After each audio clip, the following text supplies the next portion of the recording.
There was one interesting thing you said about how, ordinary Ethiopians in the north are suffering, in many of the same ways that Oromo people are suffering or other peoples of the south are suffering.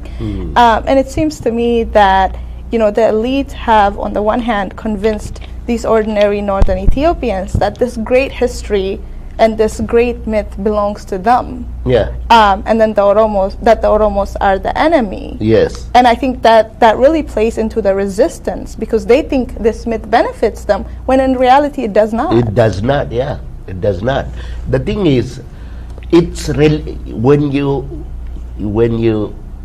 it's like sugar coating, these are poison, but it's rubbed with religion, and handed out. So it's religious, and religion is a very difficult thing to challenge. So one thing that I have is, okay, economy, they're like the northern, they have the same issue with us, or they have the same lifestyle. But when it comes to culture and when it comes to history and literature and all that, they're benefited, right? So if you want to elaborate on that. Yeah, the thing is, let's put it this way. The Amhara, who is in his home country, who is living his own life, cultivating his own land, suffering from similar diseases that we suffer from, neglected diseases. These are not our enemy. These are our potential friends. Maybe out of ignorance today, they don't understand. But those who come to, the question is, why? Why is the traffic only one way? How come that there is no Oromo owning a house in Gondar? How come that there is no Oromo owning a house in Makale? How come that the movement is always, one way? They might say, oh, the land there is not productive. But the thing is, how come that Gurages don't go to Makale and open shops? Okay, let the land be not productive. If Gurages can go to Ogaden and open shops, how come that they don't go there? So it's a deliberate policy. You see, what they're saying is, what is mine, what is yours is also mine. That's what they're saying to the Gala. And these Galas are now waking up. And it's a high time we wake up and tell them to stop, because it's bad for us too. We have been telling them to stop for a long time. Yeah. And it seems like the more we tell them, we have told them in so many languages, in their language, in our language, in foreign language, in sign language, they don't really seem to hear. So is telling really enough, or telling them to stop enough, or is it stopping them? Well, you see, stopping them will come by itself. I'll never give up on telling them, because when stopping them comes by itself, it's going to be bad. I don't want to see it. I don't really want to see it. We've seen it in other places. When you dehumanize people, like the Hutu, the Tutsi did to the Hutu. I remember when I was in high school, 100,000 Hutus were massacred. And the African Union, OAU said, it's an internal issue. They said that, internal issue. As we get massacred economically, as we get dispossessed of our land, today, all these big powers that you call African Union, it's African Onion or African Union, I don't know, or the West, They're watching. They're watching us. They see it. They see what is happening to us. And one day when things go out of hand, they're going to say, oh, we didn't know. We didn't know. But it's a lie. They knew that what happened to the Tutsi in Rwanda was about to happen. It was not an overnight thing. It was building up for a very long time, and they knew it, and they didn't know. So they shed crocodile tears after all that has happened. I think the story, that there is some insight here from the discussion that emerges. Historically, the dominant class, the elite in Ethiopia, has been to perceive the Oromo as the threat to their own way of life. Yes. And that requires to not dehumanize, but to de-Oromize the Oromos, but at the same time, create an image of the Oromo that they are the brutal horde that is going to destroy Ethiopia if it's not kept in check. Absolutely. In that enterprise, as you were repeatedly saying, outsiders have been supportive of the project. Absolutely. And that's true. Yeah. But there is also a strategy on the part of the Oromos. If the goal is to de-Oromize culturally, economically, politically, I mean, we know that, economically, dispossessing of their land, culturally, destroying Oromo self-knowledge, politically denying Oromo's self-rule, or even participating in any rule in Ethiopia. That has been the strategy. And what would be the Oromo response to that? It has to be self-discovery. Exactly. If the attack is directed at being Oromo, at Oromuma, the response should be to rebuild Oromuma. Go back to resources, our own resources, to say, no, we are not the animals that they say, on the one hand, but also strengthen Oromo by just going and rebuilding what they're targeting. So that is what it is, because, as you were saying, Jawar, 67% of the GDP, the 40% of the demographic weight is in favor of the Oromo. And any person that wants to remain dominant would go at the heart of the Oromo strength, and that is Oromoma, that they've been targeting for years. Absolutely. And that actually brings us right into the next question, which is, what do you see the role of young Oromo scholars, artists, and other cultural workers? What do you think is the role in the Oromo struggle? I think the young has to prepare itself for a struggle, even if it takes the next 500 years. It's about what is at stake is human dignity. I don't want this kind of Oromo to live at all. It's better we die than live the way they want us to live. And we have to teach to our young, educated Oromos, we have to listen to them and tell them our experience and prepare them for the bitter struggle, because this might take long. And however long it takes, a journey of 1,000 miles begins with the first step. And that's what we're doing now. And these steps, we talked about Sheikh Bakri Sampalo, that happened in the 1950s. We're talking, it's not a vacuum. The Oromo struggle is not a vacuum. The birth of an idea, a human being is conceived and is born in 9 months. An idea, according to Oromo, to be conceived and to be born, to be delivered, takes 40 years. Now the idea, all the sacrifices that Oromo fighters, our martyrs have done over the last 40, 50 years or 100 years, have given birth to the idea we now call Oromumma.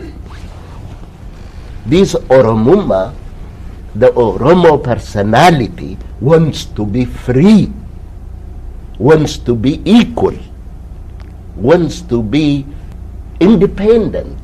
By independence, I'm not talking political. I don't want anybody to patronize me. I don't want to be patronized by anyone. I want to think, I want to decide my own fate as an individual and as group and as Oromo. So the idea is that if they don't allow this, because this is human, then the reaction is also going to be human. The Oromo question is not a civil rights question, it's a human rights question. And I think we have been abused for too long that we don't even think that we're being abused. It has just become, abuse has become a way of life for the Oromo that we tend to accept it. And it's sad, it's very sad. Yeah, the youth need to be prepared for a long struggle. Yeah. What they need to know what preparedness means. Yes. And I would like you to speak to this issue of being prepared in the context of your knowledge of Oromo history. You've been talking about Sagli earlier. Can you speak to the idea of Mara, the moment that we are in the long Oromo history of 3,000 years, Yeah. when there is change and transformation? Can you speak to that? Yeah. And you also spoke about 40 years for an idea to develop. Yeah. So there is also another cycle there, Yes. another Mara. Yes. So there is a 40-year cycle here, all right? Could Yeah. you speak to the moment that we are in, Yeah. and then tell the youth this is what preparedness means? 2 or 3 things that they could take out of this conversation. So please speak to this idea of this long cycle of Gada renewal, Yeah. and the 40-year cycle of ideas development. And in that context, speak to the youth. Say 1, 2, 3. This is what you need to do to prepare. Yeah, you are asking for the impossible, but I try, and if I fail, don't blame me. Like we've been discussing the whole afternoon, what constitutes Oromumma is the knowledge. And this knowledge doesn't come like, it's not a revelation from heaven. It comes from a lived experience of the Oromo. The Oromo to live, to produce. Producing took sweat. And in the process of producing to survive, the Oromo has learned the link between Jiru and Jireng. If there is no work, there is no life. For Oromo, work and life, in fact, the word Jiru and Jireng, they derive from the same root word. Therefore, for Oromo, experience is where knowledge comes from. And this knowledge has to be transmitted from generation to generation. The Abyssinian educational system supported by the West is meant to break this transmission of Oromo knowledge. Everybody thinks that education is good, and we all believe education is good.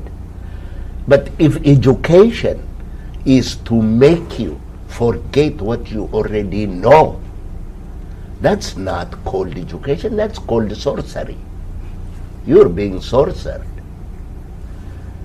Education is supposed to help you to embrace and develop the good knowledges that has been handed down from generation to generation. because that's also what history is. I don't think the Oromos were simply ignorant, because if they were totally blank and ignorant, they wouldn't have survived for the last God knows how many thousand years. And what sustained them was not Abyssinian education or modern education. It was their indigenous knowledge that sustained them.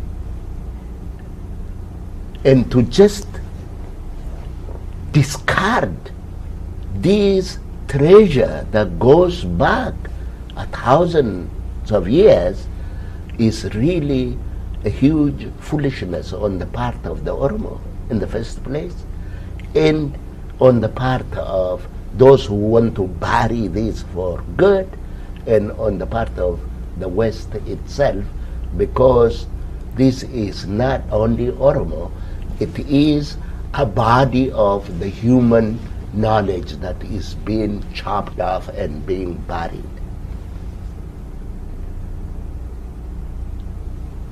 The Oromo has got a complicated kind of, a complex kind of knowledge, and a very sophisticated concept of time and space, history, and so on. You know, I could start talking, and 1 week won't be sufficient to really. The Oromo has got, you know, their own view of the Creator and why He created the world and why He sustains the world. The Oromo have their own cherres, they call them cherres, medicine men and women who know how to treat animals, how to treat human beings. These are knowledges on which Oromo should build its future. These are the things that our young, educated people should be aware of. The struggle is about retrieving the self, and the self is constituted of this knowledge. And this knowledge, I can't go into the details of the creation myth and the process and the Gada chronology, which goes back at least nearly 3,000 years or 2,800 years systematically. So our ancestors have toiled and left us a treasure which some irresponsible thugs are trying to get rid of. And that's what we should resist. And that's the responsibility of the young Oromos that are emerging, to do every search into the past, into the present, because we have no future if these things are not done. So, well, I can't really answer the question to your satisfaction. No, that was more than satisfying, I think. Okay. You have a question? I just wanted to comment on what was already said, and I think knowledge of the past and vision for the future is critical in how we see ourselves. Yeah. But as to moving to the future, I think the key question is that we have to understand a couple of things. One is that these people, when they talk about freedom, when they talk about the rule of law and representative governance, they don't really love these things. I would say that they hate an Oromo than they love freedom. They hate an Oromo than they love rule of law. Because whenever I talk with an Amhara friend or a Tigray friend, which I have many, they don't seem to get those issues applying to the Oromo. Let us hypothetically think that if a house is burned upon, my house is burned, and I'm crying that my house is burned, who are they to tell me that your house is not burned if they are my friend? They will come and help me put off those fire. When Oromos are killed and Oromos people are crying for help, they will tell all the white people they know, all foreigners they know, no, that is not, there is no problem there. They want to really hide us. That is why when an Oromo person comes out and say, I'm an Oromo, he will immediately intimidated and attacked. And so we have to really understand this history that was built over 500 years. And yet these people hate you and intimidate you and insult you. They're beggars to insult an Oromo professor. We have to be wary, have to be aware not to fall into the same trap that they have fallen into. Look, we are, you know, there is something very, very important in what Christians teach. This is what Jesus said, love your enemy. Actually, it's not about loving your enemy. Actually, if you love your enemy, you cannot, if why you're struggling as an Oromo is to exactly bring the same power that will repress others and if it is a power struggle, then I don't really want to contribute to that. I want the Oromo to understand that Oromo is no less or no better than anybody. We're just human beings. That's what we want the world to understand. That's what we want our young, educated Oromos to understand. This idea of Ethiopia is really a very complex thing that we don't need to. If you have the time, I've been studying the concept Ethiopia. Actually, Ethiopia is an ideology. It is Ethiopianism, just like Orientalism. Mm-hmm. You know, there are Ethiopians in America. African Americans have been talking about Ethiopia long before Ethiopia was created there. Do you know there were Ethiopians in South Africa and Ethiopian church in South Africa? That in Caribbean there is this Ethiopianism that generated all this reggae music and Rastanism and all this. It's a dragon. Ethiopia is an ideology. It's a dragon. It's a discourse. It's a global discourse. It comes through fictions. You know, there are people who write Graham Hancock, The Sign and the Seal, is a fiction and some real names jumbled up. Yeah.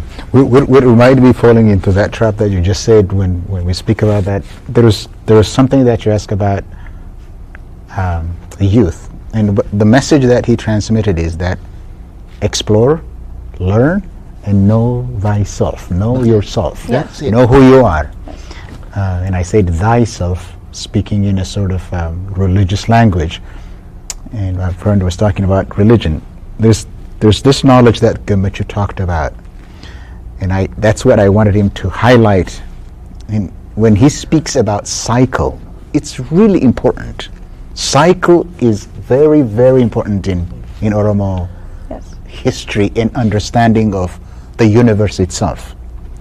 And in that cycle, he taught me that there is a cycle that goes in 3,140 years. Yeah.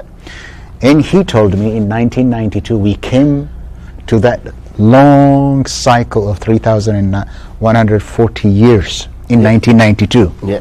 So the moment that we are in right now, according to Oromo reckoning of time, Yeah. we are in that moment of sagli, a moment of crisis. Yes. And there is also another 40 years since Bakri Sapalo. Yeah. Another 40 years. So that's where we are right now. Yeah. In terms of the idea, there is a time to generate new ideas, and it's time for that idea to thrive right now. We're also in that moment of crisis that goes over 3,440 years. Yeah. That's the moment you are in. So it all converges on this idea. That's the moment that we are in the long cycle, and the ideas for develop in 40 years, that's where we are. Redeem the time. That's what Oromo elders would tell. Redeem the time, O youth, and learn about thyself. But that's the time that you're in. Maybe that's another time that you will talk about it. Yeah. So I another think question yeah. about, sorry to interrupt, you yourself were saying why you studied Oromo, why you studied anthropology, and it said it's because you hold that book that was given to you by your grandfathers. Yeah. So what's your role? Not just you as an individual, but the elder, the wise, and the experience. What's your role in transforming that book to this generation, not just us seeking it? Yeah. Yeah. Oh yeah, you know, this question keeps coming to me, and God knows, you know, I wish there were people who will understand my problem and help me too. Me and my wife, we're both anthropologists. We have collected this unbelievable amount of data over the years, and I have worked on this PhD thesis. Then this PhD thesis has to be developed and turned into a book so that it becomes a fundamental, sort of a foundation document for all the things that I'm trying to do. And this new idea that this Ken is referring to is actually emerging now. And it took almost 25 years, of collecting, and we're digitalizing something like 500 hours of oral recordings with Firebird Foundation, Firebird funding it. We're digitalizing it. So what am I doing? I am doing whatever I can, but I get very angry. To tell you the honest truth, every time somebody asks me that, I feel a little bit itchy. Because why should you think that I should carry all the burden? He wasn't, I don't think he was saying just you, the Gemetchu, but the rest of the Gemetchu generation. Exactly. What is their responsibility yeah. in passing the boku to the new Gemechus That's of our what I'm generation? Yeah, that is the point, is it not? That's the point where I always worry, even in my dreams. I feel like, are we going to succeed in handing over all the experience and all these things to the next generation? Sometimes I get so frustrated. But what am I doing as Gemetchu? I teach. Wherever I get the opportunity, I tell every Oromo not to just to be filled up with rage and anger, but with a cool head, let it take 1,000 years, do something that you should do today. If I do what I should do today, and everybody does what he should, don't postpone what needs to be done today for tomorrow, And then, if we can be free, if we can become human beings in 500 years, if we can come out of this darkness of imposed darkness by people who don't understand that they themselves are keeping themselves in their own people in the dark, in their effort to keep the Oromo in the dark, I think I would say that we have achieved something big. So what I do is teach. Yes. How do I teach? I teach like this, you know. Call me anywhere, you know. I don't know how to organize, you know. I'm not an organizer, but wherever there is an opportunity, I would go. I'll take the risk. By the way, I'm going home. The last time I came to Minnesota, I was speaking like this, and a certain fellow raised his hand and said, after you have said all these things, are you going home? I know what he meant. He was basically telling me that I was an Asian provocateur, that I was sent by the security here, and I speak my mind to provoke others. And I didn't know this guy, but I told him, I bet you are not an Oromo. And the whole place clapped because they knew he was not an Oromo. So we have problems. We live in a thorny surrounding. You go this direction, it's thorny. You go that direction, it's cobras and path adders everywhere, you know. Yes. But we have no choice. The name of the game is a struggle. Struggle as an individual, struggle as whatever group you are in, struggle as Oromos. And the direction, we should not base our struggle on hatred for the other. No, try to overcome that. We struggle because we love Oromo. We love ourselves. We're not struggling because we hate somebody else. This has to stop. Oromo nationalism should be built on loving oneself. If you love yourself, you cannot hate the other. So we will look for everything that is good about Oromo and teach to the generation we have after us, and then it is the responsibility. You have more responsibility than we are because my budget is... What do you think are some of the major obstacles to solidarity and unity among the Oromo? Oromo is a people who've been deliberately divided, given, a colonizing structure has been created. Like during my grandfather's time, there was no Jimma Takalagizat, Arusi Takalagizat, Hararge Takalagizat. For heaven's sake, where does the word Hararge come from? Why should it be called Hararge when the land is the land of the Itu and the Humbana, is a Gada territory? So Oromos of today, since we do not know our past, we are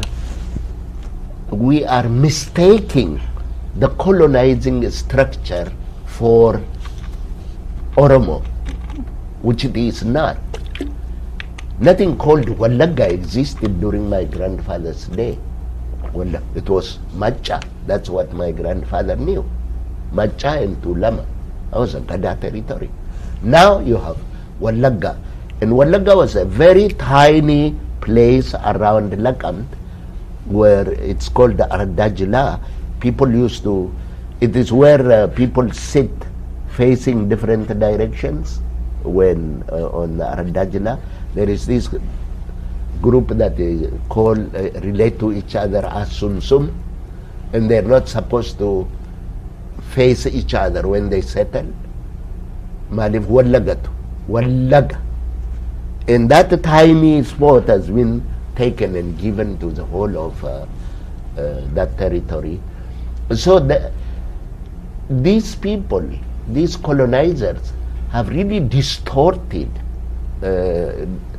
and almost buried the Oromo, the structure of the Oromo knowledge, which we need to rediscover and transmit to our young ones and reinstitute them.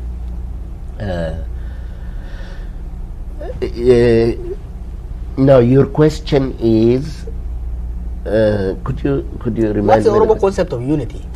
The Oromo, you know, when Oromos say, particularly in the diaspora, you know, I hear people blaming one another. Everybody is looking for a scapegoat. This time it is the RC that is a scapegoat. Another time it is these people from the east. Another time it is this Pentecostal Walaga. Another time it is this Shawa.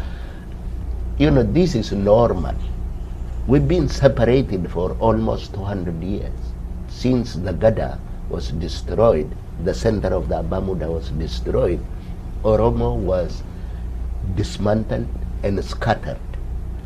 And because of world history and accident, Oromos now come to meet one another. Where do they meet?